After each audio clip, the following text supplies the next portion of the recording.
Nós estamos aqui para mais uma live, né, nessa noite, né, e glória a Deus por mais uma oportunidade de nós estarmos aqui juntos para poder compartilhar um pouco mais da palavra de Deus, compartilhar um pouco mais daquilo que Deus tem falado ao nosso coração. E eu creio que hoje, mais uma vez, Deus vai estar agregando um pouco mais na tua vida, na minha vida, por aquilo que nós cremos, né? Porque esta live, ela existe por causa de uma passagem que está lá em Efésios, capítulo 3, verso 10, que diz que é pela igreja a multiforme sabedoria de Deus. Ela será manifesta a todos, né? Então, é pela igreja. E a igreja sou eu, é você, é nós juntos. É pela igreja que a multiforme sabedoria ela manifesta. Por isso que eu amo a igreja, por isso que nós amamos o coletivo, entender que Deus ele não monopolizou para uma pessoa só todas as coisas, não. Nós cremos nessa diversidade, que Deus entregou um pouquinho da parte de Cristo, né? Cada um carrega um pedaço do corpo de Cristo, né? E cada um tem sua função no corpo de Cristo. Eu acredito que quando nós entendemos isso, o corpo ele se movimenta e obedecendo cabeça e o nome dele é glorificado. Amém? E hoje nós temos um convidado especial, acredito que muitos o conhecem também, muitos estão com saudades, né?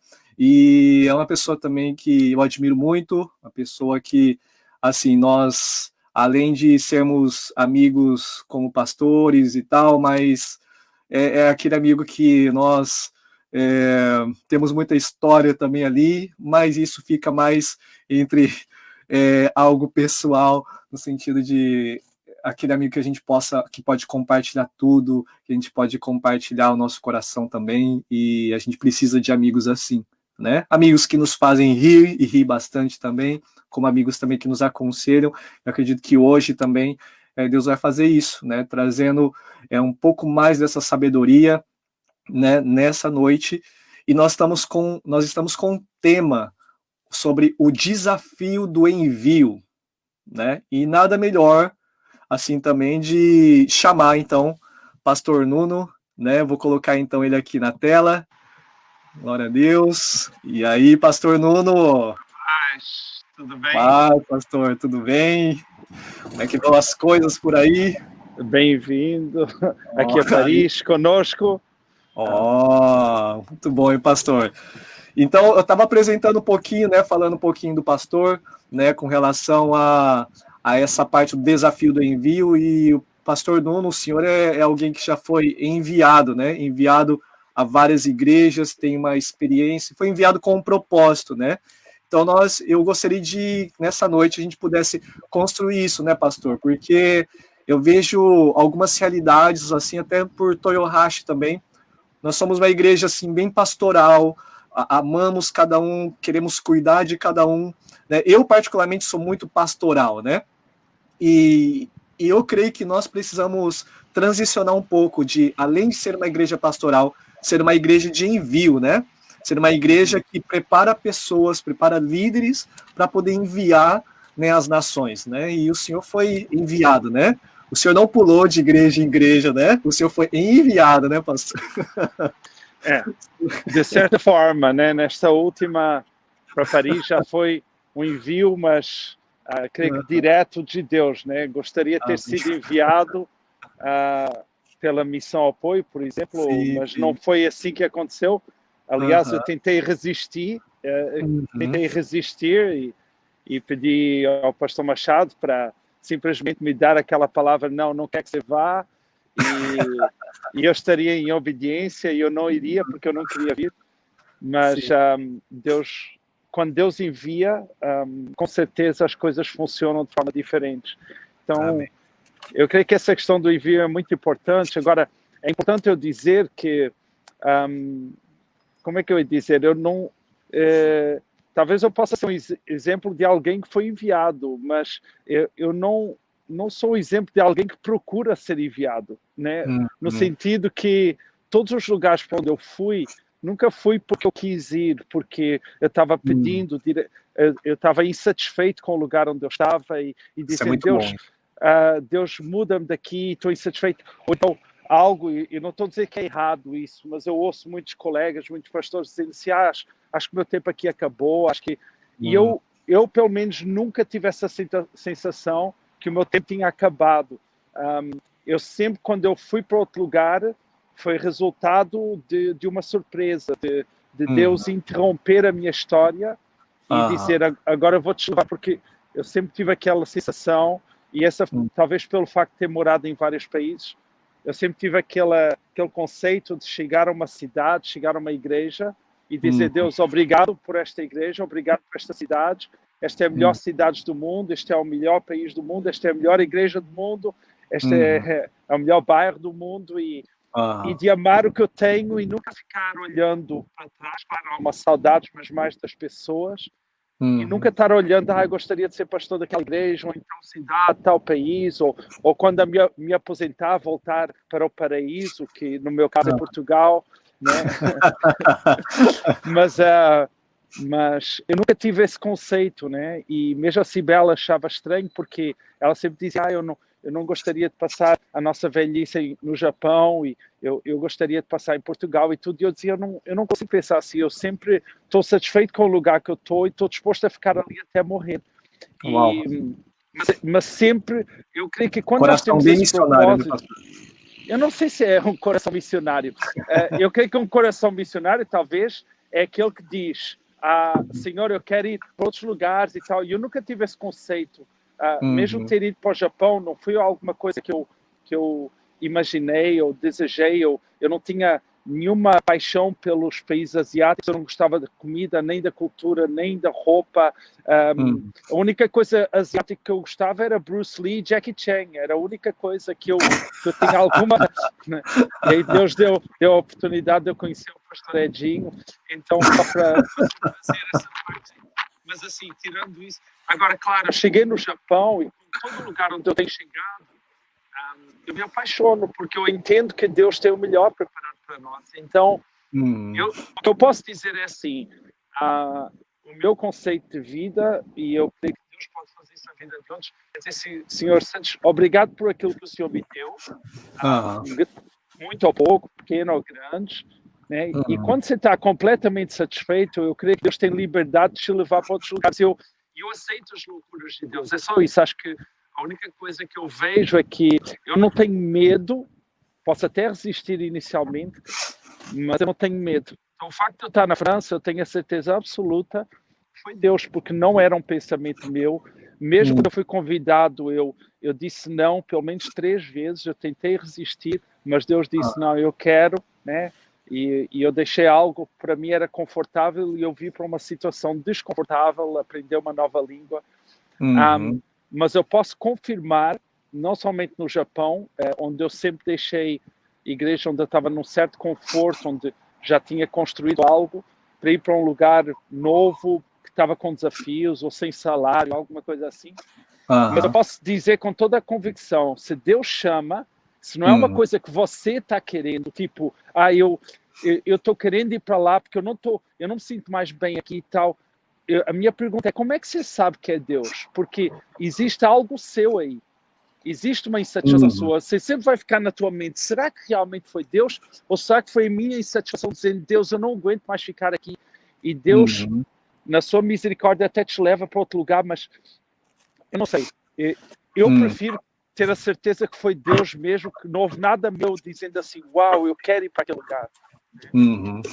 Muito bom, pastor. Só lembrando para todo mundo aqui que está nos assistindo, né, nós estamos aqui falando sobre o desafio do envio, né, e pastor Nuno, né, ele compartilhou aqui, tem compartilhado algumas experiências mais atuais, né, que o pastor Nuno foi enviado, né, por Deus, né, ouviu Deus falando no sentido para que havia uma necessidade aí na França também, né, pastor? E aqui, só abrindo um parênteses aqui, né, porque tem pessoas que entraram, estão fazendo aqui alguns comentários, né, que nem a pastora Eduarda também está falando, queremos detalhes aqui, né, olha aqui, vou colocar aqui na tela. Oi? Queremos detalhes, ok. Queremos detalhes, né, então eu estou colocando aqui na tela aqui alguns comentários, né, Então nós vemos aqui a pastora Sheila também falando, tem saudade, né, da pastora Cibele, né? Sim. Novamente aqui, né, pessoa que está falando, o pessoal está falando aqui que está com saudade desse sotaque, né? Olha, está com saudade desse sotaque. Né? O meu sotaque deve estar muito mais português agora do que estava no Japão, né? O Japão tinha talvez um pouquinho mais de brasileiro, talvez, e agora, claro que, apesar de haver brasileiros na igreja, a maioria são portugueses e franceses. Uhum. Mas, pastor, né? Sim. Só também aqui, estarei compartilhando também aqui essa live, né? Para que mais pessoas também possam ser abençoadas, possam ser ativadas, encorajadas a isso também, a obedecer à voz de Deus, né? Porque às vezes, pastor, tem gente que pensa que é muito simples, né? É muito fácil. Por exemplo, vou fazer missões e o senhor foi aí para a França, né? Uhum. Olha que paisagem bonita aí atrás, né? Meu Deus, assim eu também quero fazer então missões na França também, né? Mas só quem está aí, porque, por exemplo, as pessoas se esquecem de alguns desafios, né? Alguns desafios, por exemplo, família, né? Família sair de um lugar que aqui no Japão, né? Eu acredito que o senhor estava no melhor momento de Nagoya, né? A igreja super abençoada também, de repente, né? Decide ir também com a família para um outro país que não conhece ninguém, né? Que não sabe da cultura, né? Que não conhece a língua também, né? E também tem o desafio das incertezas do envio também, né? Então, assim, lidando com essa distância também, né? Claro que a tecnologia acaba nos ajudando um pouquinho, amenizando um pouco, mas só que é diferente, né? De estar aqui.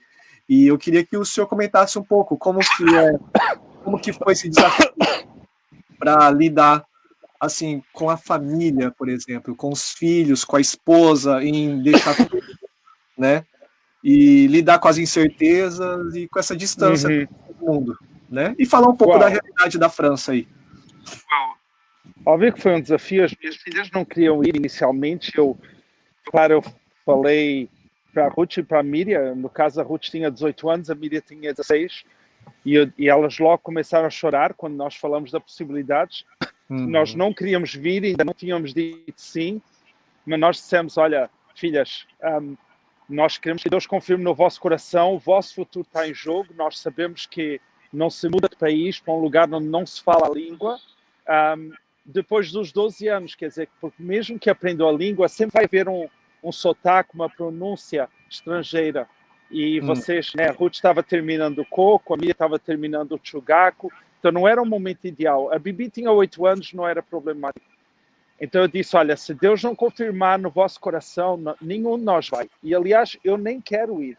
Então até seria para mim ser uma bênção. Eu disse, olha, vocês orem ou não orem. Eu falei, se vocês decidirem, uma de vocês, não precisa ser as duas, uma de vocês decidir que não quer ir, e mesmo que seja por razões carnais, você nem orou, você mentiu dizendo que orou e Deus disse que não. Não importa. Se uma de vocês não quiser ir, não deixe ninguém para trás, ninguém vai ficar aqui na casa, ninguém estudando, terminando estudos, eu quero terminar aqui. Não. Ou vão todos ou não vai ninguém. E agora, uma coisa que eu não quero é um dia vocês dizerem, papai, por causa do seu ministério, do seu pastorado, o nosso futuro foi destruído, foi... Então, muito sério, hein, pastor? Então nós pusemos elas para orar, ou não, elas não eram obrigadas, nós não forçamos a orar, e volto a dizer, eu não queria vir. Então, eu sentia Deus a direcionar, a Cibele também, mas eu nem sequer fazia pressão, eu não dizia, olha, jejum e ora, nada, nem pedi jejum, né? Isso é muito lindo, né, pastor, de poder servir a Deus em família também, né? Sim, porque sim. O senhor poderia muito bem usar até passagem das escrituras, falando assim, eu sou o cabeça do lar, então todo mundo tem que me seguir, Deus está me dando uma direção e todo mundo vai, não importa o que vocês pensam, o que sintam, né? Mas o senhor decidiu, né? Se for para servir a Deus, vai servir a Deus em família, né? Confirmando no coração de todo mundo. Então isso é muito lindo, acho que é muito relevante para os nossos dias também, né? Para não perder a nossa casa e esse ponto que o senhor falou, né? De um dia a filha poder falar, né? Tipo, eu não quero ser isso, aquilo outro por causa Ou estou assim por causa da obra, por causa do Senhor, por causa de um chamado, né? Exato. Então, e depois foi havendo confirmações da parte delas. Eu encontrei a Miriam tocando violão, com a Bíblia na frente dela, sentada na nossa cama. Entrei no quarto e ela está chorando. Eu falo, filha, está tudo bem com você? Ela falou, não, pai, Deus só está confirmando no meu coração e tudo. Então, encontrar minhas filhas assim orando e foi muito bom. Aí Deus nos trouxe para cá. A Ruth não podia entrar logo na universidade porque ela precisava passar num teste como se fosse o NICU do Japão. Não era o IQ, mas era tipo o NICU, era o segundo nível. É avançado já, né? Avançado. E pela misericórdia de Deus, ela, com a ajuda de uma jovem que chama-se Coco, Corretá, aqui da igreja, estudando segunda a sexta, 4 horas por dia. Ela, em 4 meses, passou de não saber nada para passar o teste do NICU. Então foi assim, muito rápido. A Ruth aprendeu muito rápido. A Miriam teve um pouco mais de dificuldade. Ela teve que entrar nos últimos meses do terceiro ano do Chugaku, sendo que ela já tinha terminado o Chugaku no Japão. Teve que fazer os últimos meses e depois ainda teve que fazer novamente o terceiro ano do Chugaku. Então foi muito complicado, mas ela conseguiu entrar na melhor escola de cozinha da França, que chama-se Ferrandi. Ela, o primeiro nível dela, o nível 1, que são 2 anos, ela terminou como a melhor aluna da classe e ela passou para o nível 3, ela pulou o nível 2, que são 2 anos também, e ela está no nível 3, no primeiro ano do nível 3.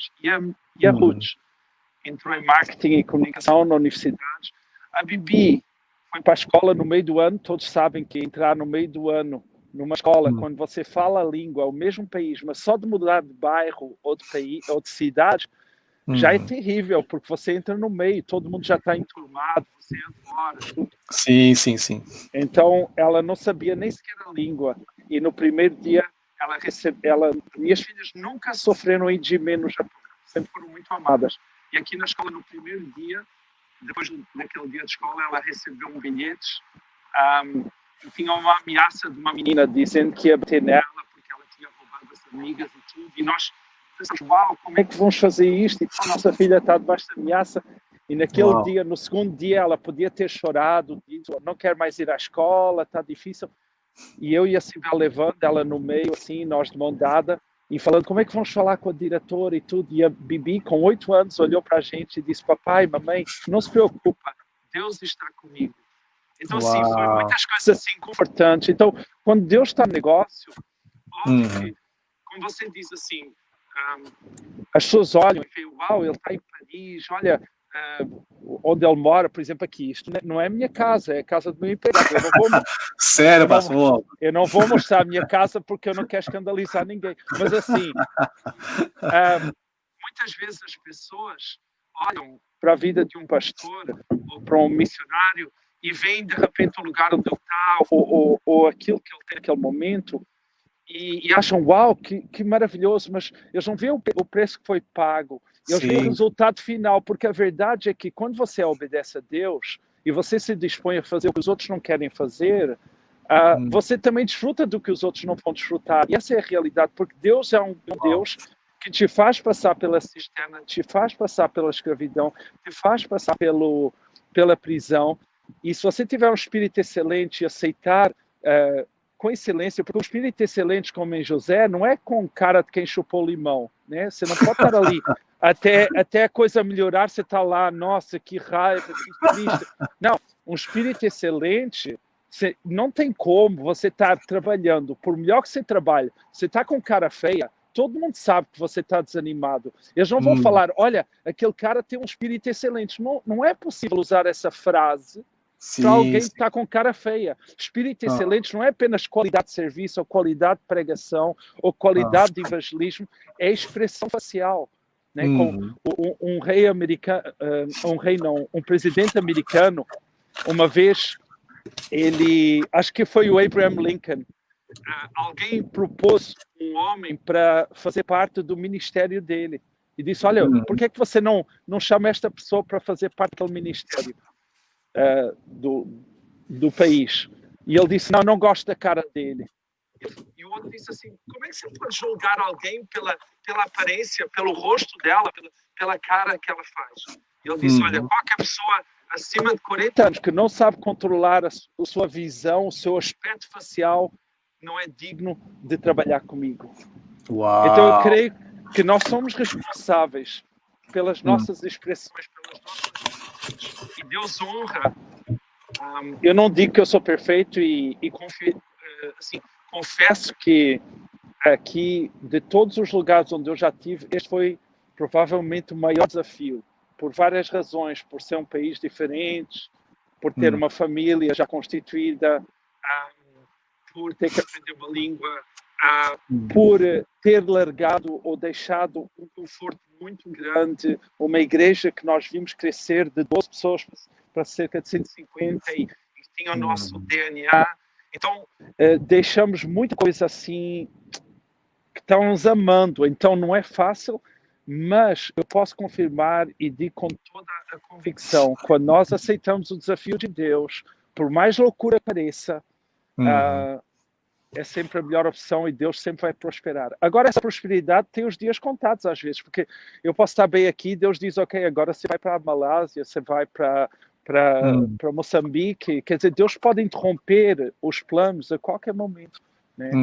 Então... Muito lindo, né, pastor, né? Esse testemunho de alguém desprendido também, lidando com os desafios e ver a família toda unida, né?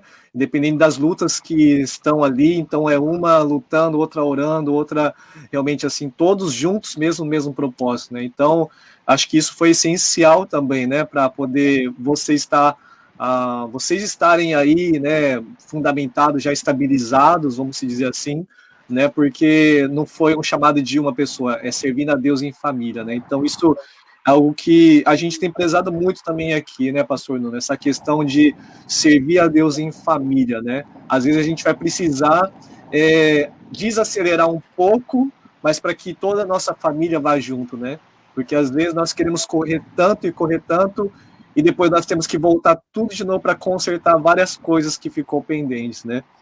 Então, agora, posso dizer uma coisa em relação a isso? Eu ouço falar muito isso aí e eu concordo, mas até certo ponto, tá? Porque eu vejo muitos pastores dizendo que precisam parar certas coisas para ter mais tempo para a família, porque eles visionam o trabalho ministerial e o trabalho em família como duas coisas separadas.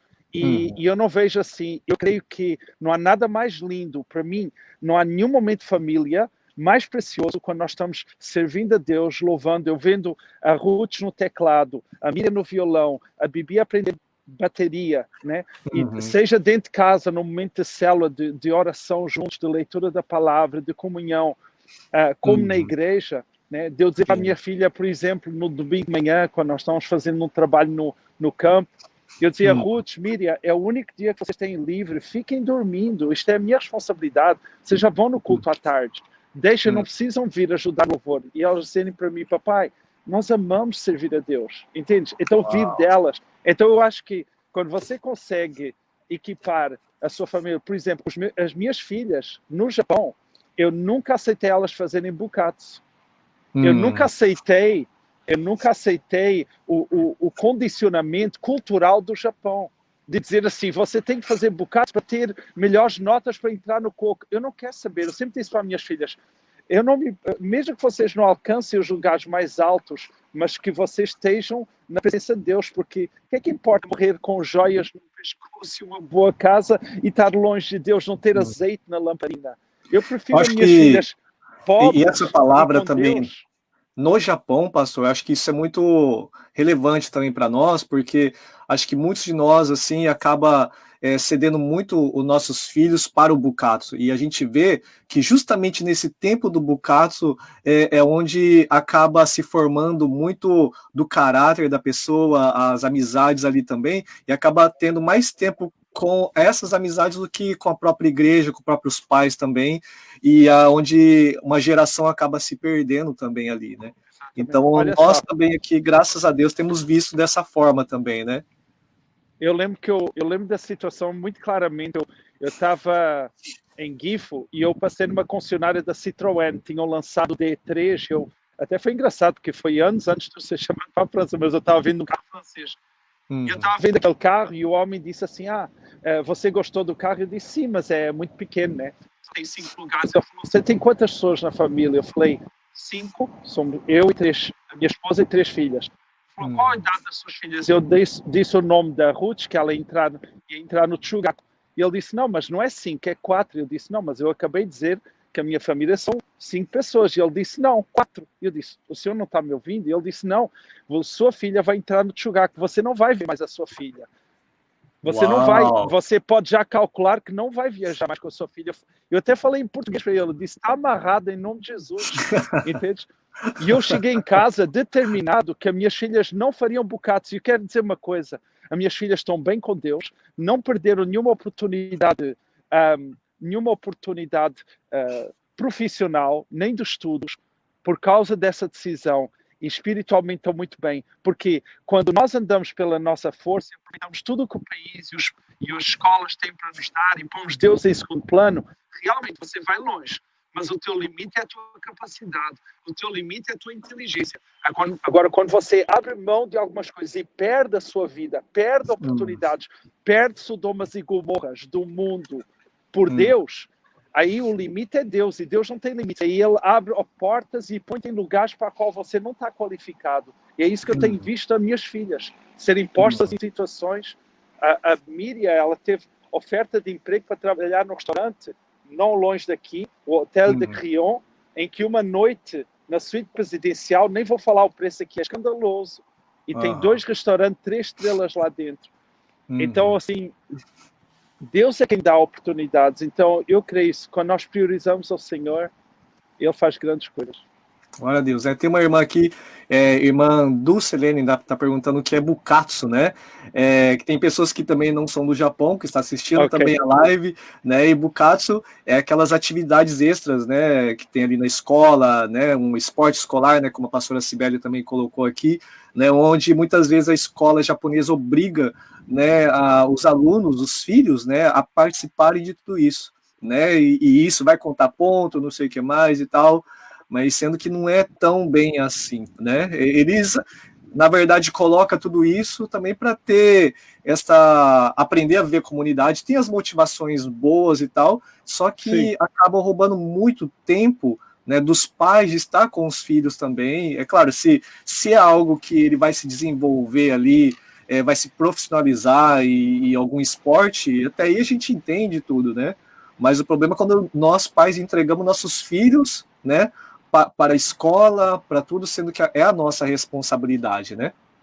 Então, isso é muito importante, a gente ter a nossa presença, né, e não entregar, né, nossos filhos para a escola, para o Japão ou para qualquer coisa, né? Nós somos responsáveis principais ali para poder formar, né, um coração, né, que seja futuramente esse coração missionário, né, que aonde for, vamos crer que Deus vai nos suprir, né? Então, muito, muito bom, né, pastor, esse desafio do envio, né, onde o senhor falou sobre a importância de, no envio, ter essa certeza, né, de que a família precisa estar de acordo e sentindo a mesma coisa, caso contrário, não vai valer a pena isso, né? Não. Como também o senhor pontuou esse equilíbrio também, porque tem muitos homens que usam, então, dessa frase, usam desse princípio, falando assim, então, eu não vou fazer nada porque meus filhos, então, ou minha família não quer, então eu não vou fazer nada, agora eu vou me focar na família, né? Então tem que ter esse equilíbrio também. Eu gosto de uma frase que ela disse, né? Não negligenciar a família por causa da obra, mas não negligenciar a obra por causa da família, né? Então a gente precisa aprender realmente a ter esse equilíbrio, né? Ter essa sabedoria, né? E o senhor também falou muito sobre essa importância de ter esse espírito excelente, né? Aonde o senhor foi, então é ali que o senhor vai colocar o coração e fazer as coisas com excelência, né? Vai amar a cidade, vai amar o bairro, vai amar a igreja, né? Então, assim Deus ele vai direcionando e vai apontando aquilo que vai precisar ser feito, né? Cada passo, né? A cada passo. É diferente de um descontentamento, né? Eu não gosto daqui. E é isso que as pessoas, infelizmente, acabam não vendo esse processo, né, pastor? Então, eu vejo o senhor também muito nisso, né? cada lugar que o senhor foi abençoado, né? E eu acredito que é por causa dessa obediência, porque eu acredito que nem todos talvez teriam uma coragem de deixar tudo, né? Porque quantos anos o senhor viveu aqui no Japão, pastor? 20 anos. 20 anos, né? 20 anos. Meu Deus, 20 anos no Japão é uma vida. Você já tem algo já construído e de repente, não, agora estou te enviando para a França, né? Estou te enviando para outra nação. Então, esse desprendimento, né, é algo muito relevante assim para aquele que quer ser enviado, né? E, não, aliás, você não quis, na verdade, né, pastor? Não. Mas em obediência, Aceitei. né? Aceitou e glória a Deus, né? Creio que a igreja aí da França, a gente às vezes acompanha, né, algumas pregações aí da igreja. Como é que é o nome da igreja, pastor? Igreja Vida e Paz. Vida e Paz. Mas em francês é Église Évangélique Vie et Paix. Oh, e aí, ó. E o senhor já está falando francês já?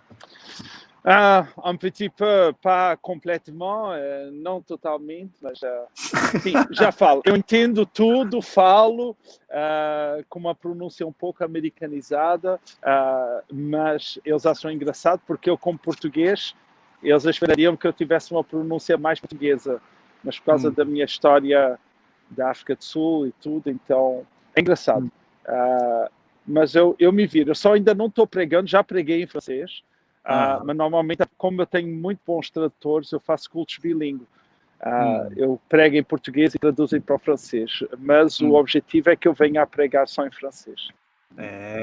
Sugoi, muito mas bom. Todos os aconselhamentos, discipulado, quando eu faço discipulado, quando faço estudo para batismo com os franceses, é só em francês e eu sem tradutores. Ou seja, eu, claro, faço alguns erros gramaticais e tudo, mas eles entendem perfeitamente.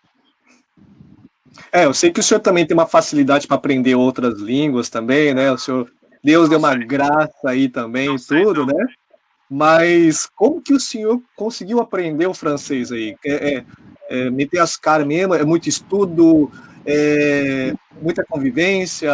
Olha, eu já tinha uma base de Portugal, acho que foi 2 anos de estudo na escola, mas eu sempre fui um aluno que tive boas notas, eu esforçava-me para estudar, mas só que o francês da escola, o francês que eu aprendi, eu sabia ler e eu sabia entender, ouvir mais ou menos e escrever um pouco, mas falar nunca. Eu nunca tive que falar, nunca tive experiência. E às vezes que eu tinha vindo aqui, eu tinha estado na Alemanha, eu falo mais alemão, e quando eu passava por Paris, só saía palavras alemãs. Mas eu tinha uma pequena base de francês, e isso ajudou, claro. E o francês não é muito diferente do português. Eu estudei durante 2 meses e meio aqui, logo no primeiro ano, numa escola, 2 horas por dia, de segunda a sexta. E depois a convivência com os irmãos, com as pessoas, sair na vila onde eu estou, e todos saberem que eu sou pastor, de conhecer o prefeito da cidade. Então, uma vila pequena, tem muitos alunos lá, universitários, então tem sido desafiante e tem sido interessante. Mas é isso, eu não acho que eu tenho facilidade, eu simplesmente creio que Deus tem me jogado em situações que eu não tenho alternativa, ou você aprende ou aprendes. Uau. Mas muito bom, hein, pastor, muito bom. Então, eu vejo que é muito importante a gente pegar todos esse testemunho, na verdade, assim, que sirva para nós, para nos encorajar a obedecer à voz de Deus, né? Onde Deus nos enviar, né? É esse lugar que nós precisamos abraçar, precisamos amar, precisamos realmente fazer e ter esse espírito de excelência, né? Que independente do lugar, né? Isso é muito importante, né, pastor? Eu creio que o segredo, né? Pelo menos eu estou a falar da minha vida, eu não estou a dizer que isto funciona para todo mundo, tá? Que eu vejo para mim o que funciona, tem funcionado, vejo na minha família e vejo na minha vida. A palavra é contentamento, né? Contentai-vos com o que tens. Quando você está satisfeito com o que você tem, por exemplo, eu lembro que quando eu trabalhei durante 4 anos no Caixá e pastoreando na Goia, e a igreja crescendo, e eu estava recebendo ali o salário secular, eu conhecia pessoas, ou pastores, ou líderes, que também trabalhavam secularmente, e conversando sobre isso, eles mostravam insatisfação. Eles diziam, nossa, não vejo a hora de sair daqui, não vejo a hora de estar tempo.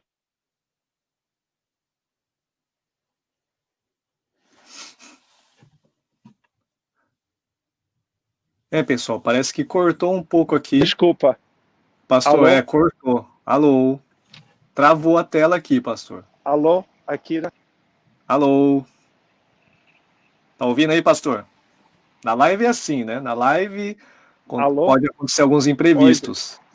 Oi. Tá ouvindo? Tá ouvindo aí, pastor? Alguém tentou me ligar, espero que não ligue de novo. Tá, mas só que travou a imagem do senhor aqui. Ok, eu estou de volta agora. Agora voltou. Aí ok, sim. Desculpa. Espero que não ligue de novo. Mas assim, eu lembro uma coisa que eu sempre dizia, né? É que nós temos que estar felizes. Né? Sim, eu estava no Caixá e eu estava feliz de estar no Caixá. Eu não estava desesperado para sair. E Deus me deu uma boa palavra. Deus me deu uma palavra ao meu coração, com base na história de José. Ele estava dizendo: quem não for um bom escravo e um bom prisioneiro nunca será um bom governador. Se você não está contente com o que você tem agora, por pior que seja, se você não aprende, se você eu estou falando como homem de Deus, se você como homem de Deus não consegue prosperar numa prisão, tá? Se você não consegue prosperar numa situação de escravatura, porque a Bíblia diz que são os bem-aventurados até quando são os perseguidos. O que é que está acontecendo com você? Não, eu não posso ficar aqui porque estou mentindo a meu respeito. Ok, a Bíblia diz que você é bem-aventurado quando mente a teu respeito. Sim, então, sim. Em todos os casos, nós somos mais que vencedores. Então vamos fazer o quê? Vamos subir no púlpito e pregar uma coisa na qual nós não acreditamos? Então, eu acredito firmemente, na pior situação que você tiver, tá? Se for limpando banheiros, você tem que ser o cara que limpa melhor os banheiros. Se é no caixá, você é o que tem que trabalhar melhor, é o que tem que fazer com sorriso na cara. Eu creio que em tudo o que nós fizermos, eu creio que um pastor, um homem de Deus ou alguém que aspira pelo ministério, ele tem que ter excelência em tudo o que ele fizer agora, não é depois que ele estiver no ponto, no auge. Tá? Sim. Se você não... Então essa palavra sempre ressoou, nunca tinha ouvido ninguém falar, e Deus falou ao meu coração: que ele não for um bom escravo, bom prisioneiro, não tiver com tempo de achar, nunca será um bom pastor, um bom líder. Não tem como, não tem como. Uma palavra é contentamento, né? Essa é uma chave, eu acho que para todos nós, né? Para todos os líderes, para todo cristão, né? Nós precisamos ser excelente mesmo naquilo que Deus nos deu e ser o melhor naquilo que a gente faz, né? Ser o melhor naquilo que Deus colocou para nós realizarmos, né? Então, esse contentamento, com certeza, né? Faz muita diferença, né, pastor? E outra coisa também que eu vejo... Pastor, só está travando um pouco a tela aí, o senhor está meio... Tá travando aí, não sei o que aconteceu, né? Tá travando? Depois, o áudio tá normal, mas só que a imagem, ela tá travando, hein, pastor? Eu não sei porquê, realmente. Você quer recomeçar? Quer que eu saia e volte a entrar? Não sei, Vou sair e vou tentar entrar de novo. Fala aí, pessoal. Tá bom, então. É isso aí, pessoal. Daqui a pouco o pastor Nuno, ele volta. Se você quiser deixar aí também alguma pergunta para o pastor Nuno, né, coloca aí, né, na telinha aí, que daí nós vamos, então, passar para ele nesse final dessa live, né? A gente já tem 38 minutos aqui, e nós já vamos encerrar daí essa live. Então, deixa uma pergunta aí para ele, mas creio que foi muito importante algumas chaves que foi liberada aqui, né, e muito relevantes. E se você perdeu um pouquinho daquilo que está sendo construído, dessa importância de você ser enviado, os desafios do envio, como também como ser abençoado nesse envio também, né? Então, como nós falamos no início, nós precisamos transicionar, ou melhor, amadurecer, né? E além de ser uma igreja pastoral, mas ser uma igreja também apostólica, uma igreja de envio, né, uma igreja onde realmente está desprendida e uma igreja disposta, né, realmente a ir às nações e fazer a diferença, né? E por que não começar aonde Deus te colocou, né? Como o pastor não falou, seja ali na prisão, ali seja excelente, ali seja realmente contente, e assim Deus pode estar te levando em outros lugares, né? Agora sim, pastor, agora tá de volta aí. Ok. Aquilo que eu quando olho para Cedraque, Mesaque e Abednego, por exemplo, eles na frente da fornalha, aquela atitude de dizer assim, eu estou contente, tipo, eu não vou me dobrar diante desta estátua, e eu sei que a carteira de Deus está cheia de dinheiro, eu sei que o braço dele está forte, e se ele decidir não me livrar desta situação, ou seja, eu sei que ele pode livrar, eu sei que ele pode pagar a minha conta, eu sei que ele pode destruir meus opressores, mas se ele decidir não fazer, mesmo assim vou louvá-lo, ou seja, o contentamento com Deus, eu estou contente com Deus, quer ele dê, quer não dê, né? Como disse Paulo, estou instruído em todas as coisas, na abundância, na carência, né? Então, quando nós temos essa, porque eu vejo às vezes pessoas que quase que encostam Deus na parede, né? Aquela teologia da prosperidade que, olha, Deus vai ter que me dar, Deus vai fazer isto. Não, Deus não vai, Deus pode, você pode exigir dele. Eu sei que você se coloca em perigo, né? Sim. Agora, eu acredito que a melhor forma é dizer assim, Deus, eu sei que o Senhor tem o dinheiro para me livrar, tem o músculo para me livrar, tem as condições, mas se o Senhor não quiser fazer, eu já estou contente. Eu estou contente com o que eu tenho, estou contente com o que o Senhor já fez e não vou desistir. Porque Deus conhece o nosso coração. Ele sabe se você está pedindo alguma coisa a Deus e se você está insatisfeito e dizendo assim, Senhor, eu só vou fazer se o Senhor fizer isto por mim. É quase com uma chantagem. E Deus não gosta de ser chantageado. Sim, né? Sim. Pastor, fazer algo aqui para a gente fechar também, né? Se você, alguém aí que está nos assistindo, quer deixar uma pergunta para o pastor Nono, você pode deixar aí alguma pergunta. Mas eu queria pedir para o senhor deixar uma palavra com relação ao seguinte, né? O senhor morou no Japão durante 20 anos, né? E agora o senhor mora na França. E, infelizmente, tem coisas que nós enxergamos apenas quando nós saímos, né, do ambiente, ou às vezes valorizamos apenas quando nós perdemos. Infelizmente, o ser humano é assim, né? E o que o senhor falaria para nós que estamos morando, a maioria aqui, né? Eu, no caso, nós aqui do Japão, né? O que realmente nós precisamos valorizar mais, o que nós precisamos abrir os nossos olhos e abraçar, e enfim, o que o senhor deixaria para nós aí com relação a isso? Olha, sinceramente, eu tenho muitas saudades do Japão e se alguma coisa que eu posso dizer, realmente valorize o que vocês têm, porque o que vocês têm é muito bom. E quando você sai fora, por exemplo, eu acredito que eu já valorizava. Eu era uma daquelas pessoas que gostava do que eu tinha, elogiava o ministério, elogiava o trabalho entre os pastores e tudo, conhecia, claro, os defeitos, os problemas, né? Que havia, mas não é todo lado, né? Mais aquele lado assim, Toyohashi e tudo, mas assim... mas, vai expor Toyohashi aqui, meu? Não, mas assim, mas quando... Eu creio que não foi uma revelação para mim, foi só uma confirmação, porque aqui, por exemplo, eu não tenho esse mesmo ambiente pastoral, como eram as nossas reuniões entre pastores, essa reunião entre as reuniões de obreiros, por exemplo, que momento maravilhoso. Quando eu compartilho isso com o pessoal aqui, é algo que eles nunca ouviram, nunca viram algo assim. É maravilhoso o que vocês têm. Então, desfrutem, porque é muito fácil olhar para fora e se acostumar com a bênção, se acostumar com o maná, com a água saindo da rocha, e de repente você quer carne, você quer as codornizes, você quer voltar aos melões do Egito. E a verdade é que eu sinto saudades dessa comunhão.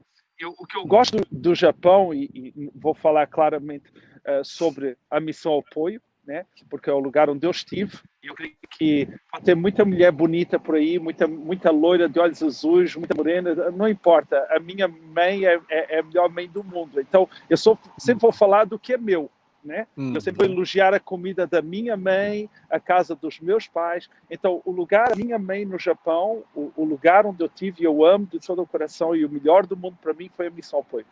E eu amo a simplicidade, ou seja, eu creio que na missão apoio, por vezes, se alguém pode apontar, dizer assim, falta alguma estrutura, né? Em alguns sentidos, tipo algum tipo de organização, estou a falar em termos de ter escritórios, ter coisas assim. Mas eu creio que essa é a maior vitória da Missão Apoio, é estar sempre na simplicidade, porque Deus ama a simplicidade. Eu vejo igrejas, às vezes, estruturadas nos Estados Unidos e tudo. Eu estive em Dallas agora há pouco tempo, e nós vemos aquelas mega igrejas, tudo perfeito, tudo no lugar, mas parece que está vazio da presença de Deus. Então, torna-se tão estruturado que se Deus não estiver mais ali, nem sente a falta dele, porque está tudo tão perfeito. O ambiente é bom, até cheira bem, é tudo maravilhoso, entende? Tem um Starbucks dentro da igreja, meu. Meu Deus, o que é isso? Então, se Deus sumir de lá, ninguém vai nem sentir falta, porque tem tudo. E eu creio que vocês aí, pelo facto do Japão não permitir os próprios estrangeiros, que, né, ainda é uma grande parte do trabalho no Japão, da Missão Apoio, ainda são os brasileiros e os estrangeiros, o facto do Japão ser acolhedor, mas não tanto, e haver sempre um certo desconforto como estrangeiro no Japão, faz com que o lugar, o tempo de igreja é um momento de comunhão, de aceitação, de identidades, e isso permite que a igreja permaneça simples, que a união seja maior, e eu creio que é bênção isso. Então, o meu conselho simplesmente é, eu sempre falei isso, né? Fala bem da pessoa enquanto está viva, não espera o dia do funeral para falar bem. Eu lembro do Nagano, tinha um irmãozinho que ele vinha trazer a esposa à igreja, e ele participava de vez em quando, né? E aí ele foi embora para o Brasil, e lá no Brasil me ligava direto, e dizia, pastor, saudades de você, saudades. Eu falei, amigo, meu, para com isso. Eu falei, para de falar bem da pessoa no funeral, meu. Eu já morri para você. Você não posso mais ser teu pastor. Você provavelmente tem alguém perto de você que você podia estar elogiando, e você só vai elogiar quando você perder ele. Quando você estiver em outra cidade, ficar ligando para ele. Eu falei, fala bem da pessoa enquanto ela está viva, enquanto está perto. Então é assim. Muito bom, pastor, muito bom mesmo. Acredito que você que acompanhou essa live aqui, com certeza a gente pegou muitas chaves, muitos princípios, né, que com certeza vai nos abençoar muito, e realmente vai nos sustentar muito em tempos como esse, porque por mais que a gente vive aqui no Japão, nós fomos enviados de alguma forma por Deus também nessa nação, né? Fomos enviados aqui e sofremos também alguns desafios, né, que nós falamos aqui sobre a família, sobre as incertezas também, sobre essa distância, mas em tudo o mais importante é estar contente, é estar em obediência a Deus e fazer com excelência, né? Então, isso para mim ficou muito forte no coração, viu, pastor? Né? Se você não é feliz com aquilo que Deus colocou na sua mão, né, como que Deus vai te colocar em outros lugares, né?